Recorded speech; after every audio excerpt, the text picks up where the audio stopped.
Art and culture का next lecture discuss कर रहे हैं हम। इस लेक्चर में हम देखेंगे ग्रीक एंड रोमन आर्ट में क्या डिफरेंस होता है। मेन मुद्रास देखेंगे जो आपके एग्जाम पॉइंट ऑफ व्यू से इम्पोर्टेंट है, क्योंकि कुछ मुद्रा मैंने डिस्कस की हैं, सारी मुद्रा नहीं डिस्कस की हैं, क्योंकि सारी मुद्रास डिस्कस करना इम्पोर्टेंट नहीं है। जो आपके एग्जाम में आएगा वही डिस्कस करेंगे ताकि आपको चीज़ें इजीली समझ में आ जाएं।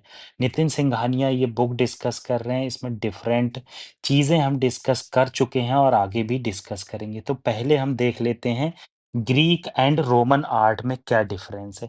अगर आप मेनली देखोगे तो ग्रीक और रोमन आर्ट में क्या डिफरेंस देखने को मिलेगा। ग्रीक आर्ट जो है वो आइडियलिज्म पे बेस्ड है। आइडियलिज्म का यहाँ क्या मतलब है? क्या है आइडियलिज्म का मतलब है कि ह्यूमन की फॉर्म जो है बहुत परफेक्ट दिखाई गई है। मतलब उसकी ब्यूटी में परफेक्शन दिखाया गया है, चेहरे पर रैंकल नहीं दिखाए गए, मस्कुलर बॉडी दिखाई गई है, गॉड और हीरोज़ की कामनेस दिखाई गई है और आइडियलाइज़्ड पोर्शन है। तो ये चीज़ मेनली क्या है, आइडियलिज़्म पे फ़ोकस करती है, मीन्स टू से आपको परफेक्ट दिखाया जाता है। जैसे कि जिम में जो फ़ोटो लगी होती है, आप देखोगे परफेक्ट बॉडी फिगर लगा होता है ताकि आपको वो मोटिवेट करे। तो इसी तरह क्या होती है, ग्रीक आर्ट में आपको ये चीजें देखने को मिलेगी।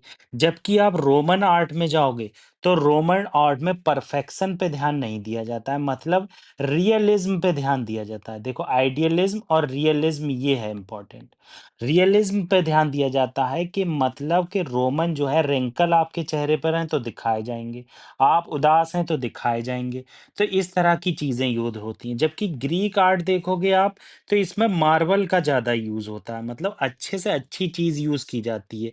रोमन आर्ट में मेनली मार्बल और कंक्रीट से ज़्यादा यूज़ होता है। तो यही चीज़ क्या है, अगर गंधारा आर्ट में देखोगे तो इसका ब्लेंड देखने को मिलेगा। अब आप ये देख लो, ये बुद्धा ग्रीको रोमन स्टाइल में है। पहला जो पोर्शन है ये रोमन, ये ग्रीक है और ये रोमन है। देखो, रियलिज्म है और ये आइडियलिज्म है। तो इस तरह का डिफरेंस जो है, ये ब्लेंड जो है आपको किसमें मिलेगा? गंधारा में देखने को मिलेगा। आप गंधारा आर्ट में देखने को या उसके स्कल्पचर में देखने को मिलेगा कि किस तरह से दोनों फॉर्म को इंक्लूड किया गया है और किस तरह से वो डेवलपमेंट ला रहे हैं अपने फीचर्स में, ठीक है? तो ये मेन फीचर जो है हमें गंधारा आर्ट में देखने को मिलते हैं।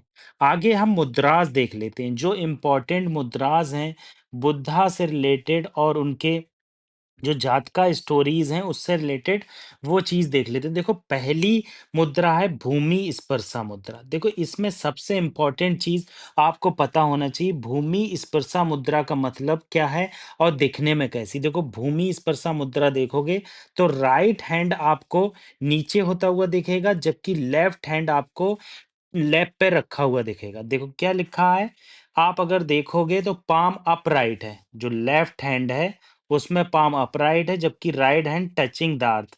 अब ये राइट हैंड टचिंग अर्थ क्या शो कर रहा है कि जब आपको एनलाइटेनमेंट मिल रहा है, निर्वाणा मिल रहा है, ज्ञान की प्राप्ति हो रही है, उस समय अर्थ क्या है, विटनेस कर रही है कि हम बुद्धा को ज्ञान की प्राप्ति हुई है, हम विटनेस करते हैं, ठीक है?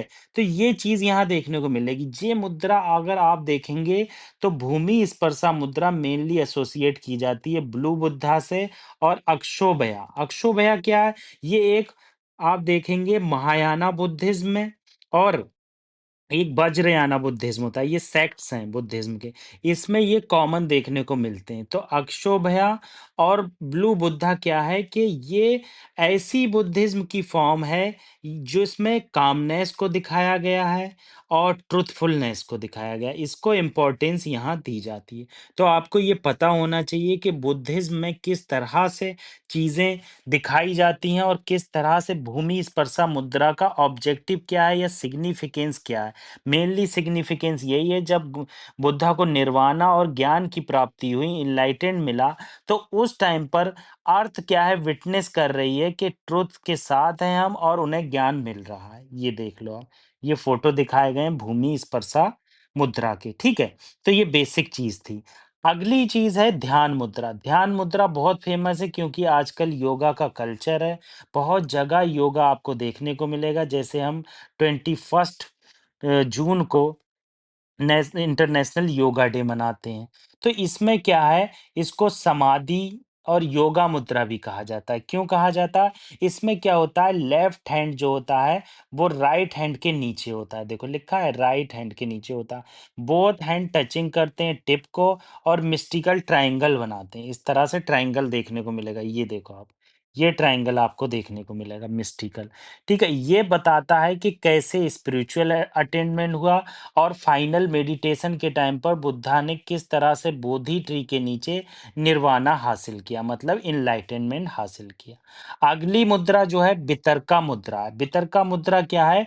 एक इंटेलेक्चुअल मुद्रा है। इस इंटेलेक्चुअल मुद्रा में अगर आप देखोगे तो आपको देखने को मिलेगा कि इंटेलेक्चुअल फॉर्म में ये सर्किल फॉर्म कर रहा है। ये इंडेक्स फिंगर है और ये थंब, ये सर्किल फॉर्म कर रहा है। ये कह रहा है कि इसका कोई एंड नहीं है, एनर्जी आती रहती है, जाती रहती है। तो आपको ये डिस्कशन और टीचिंग, मतलब निर्वाणा के बाद जो फर्स्ट टीचिंग दी थी बुद्धा ने, उस चीज़ को यहाँ पर दिखाया गया है, टीचिंग फेज़ और ऑफ प्रीचिंग इन बुद्धिज़्म, ठीक है? तो इम्पोर्टेंट अभी तक जो इम्पोर्टेंट मुद्रा आई है, सबसे इम्पोर्टेंट भूमि स्पर्शा मुद्रा, दूसरी ध्यान मुद्रा आई है। अब नेक्स्ट सबसे इम्पोर्टेंट मुद्रा जो देखेंगे हम, अभय मुद्रा। ये अभय मुद्रा अक्सर आपको न्यूज़ में तो मिलेगी ही मिलेगी, आर्ट एंड कल्चर और आपको इसमें एंशिएंट हिस्ट्री में बहुत देखने को मिले। अभय मुद्रा क्या होती है? इस तरह से राइट हैंड आपके शोल्डर तक इस तरह से पाम को आउटसाइड दिखाते हुए होता है, जबकि लेफ्ट हैंड आपकी अर्थ की तरफ होता है। तो इस चीज़ में क्या है, ये फियरलेसनेस को दिखा रही है कि इनर स्ट्रेंथ हमारी इतनी है, बहुत ज़्यादा है, और Buddha immediately attaining the enlightenment. जब एनलाइटनमेंट मिल गया तो इस जेस्चर में बुद्धा को दिखाया गया। ठीक है, तो इसमें मेनली क्या है, आपकी स्ट्रेंथ को सिंबलाइज करती है और इनर सिक्योरिटी को सिंबलाइज करती है, फियरलेसनेस को दिखाती है। तो ये चीज इंपॉर्टेंट है, ये आपको पता होना चाहिए। अगला है धर्म चक्र मुद्रा। धर्म चक्र मुद्रा क्या होता है? टर्निंग द व्हील ऑफ धर्म चक्र। मतलब क्या है, जब फर्स्ट सरमन हमारे बुद्धा ने जब फर्स्ट सरमन दिया था, उसके बाद क्या है, उसके बाद प्रीचिंग किया गया था एनलाइटनमेंट के बाद डीर पार्क सारनाथ में। आप जानते ही हैं, अगर आपने एंशिएंट अभी पढ़ा है, नहीं पढ़ा है तो हम लोग पढ़ेंगे। अगर आप देखेंगे तो सारनाथ में क्या है, फर्स्ट सरमन दिया गया था। वहां पर फर्स्ट सरमन के बाद क्या है, लॉर्ड बुद्धा ने प्रीच किया था। उस फॉर्म को हम कहते हैं टर्निंग व्हील, मतलब धर्म चक्र परिवर्तन कहा जाता है। इसमें क्या है, चेस्ट पर जो है राइट हैंड की पाम दिखती है, जबकि लेफ्ट हैंड की सर्किल एक बना हुआ दिखता है। बस ये इतना इंपॉर्टेंट है।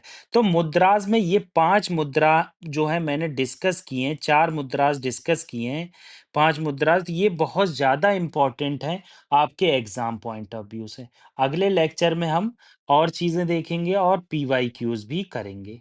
Revision is the key of success. जितनी ज़्यादा रिवीजन उतनी करीब success. Thank you very much.